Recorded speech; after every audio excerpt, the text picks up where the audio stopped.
The new Acura Integra. Why does everyone hate it so much? I don't get it myself, so I decided to have a look.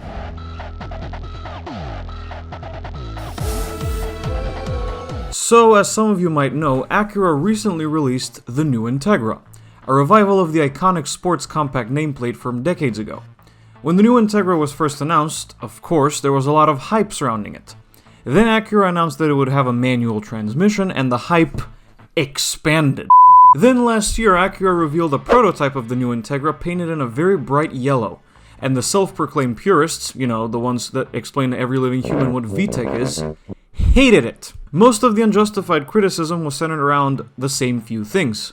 Why does it have 5 doors? Why is it not a Type R? Why is it just a fancier Civic Si? As I have a little history of hammering sense into haters where common sense isn't really all that common, I decided to break down these 3 points of contention as they pertain to the new Integra. Let's go. Why does it have 5 doors? One of the more common complaints I've seen about the new Integra is the fact that it has 5 doors. Everyone thinks that it should have 3 doors because Honda offered the Integra as a coupe, or coupe, and the iconic Type R also had 3 doors. Have you not noticed that basically everyone stopped offering 3-door cars? I admit that a 3-door version of the new Integra would be cool, but in today's automotive climate, it doesn't make sense at all. Every automaker that offered some type of 3-door or coupe version canned them all. The Volkswagen Golf, the Seat Leon, the Kia Ceed, and even Honda's own Accord. They all offered 3-door versions at some point, but they no longer do, for one simple reason. Everyone stopped buying 3-door versions of cars that offer 5 doors. Frankly, with the way the automotive industry is currently, it's a damn surprise that Acura bothered with an Integra at all. And they kept it a compact car like the original. It could have been a lot worse. It could have been a crossover. Mitsubishi is guilty of that sin as charged. Also, while the original Integra Type R was a 3-door, did you all forget that there was a version of the Integra that was available as a 5-door? Even Mia drove an Integra sedan in the first Fast and Furious movie. Why is it not a Type R? This one is by far the easiest to answer out of all the criticisms. Many people are upset that there's no Type R version of the new Integra because the old DC2 and DC5 Integras both had Type R versions. Firstly, even if Acura did decide to make a Type R Integra, I don't think they would announce it alongside the regular version. That's just not how the auto industry works. When was the last time you heard of a new Golf GTI being introduced alongside the regular one? Secondly, and more importantly, they can't. Acura hasn't used the Type R badge in forever because Honda decided to keep it to themselves while they gave Acura their own performance badge, Type S.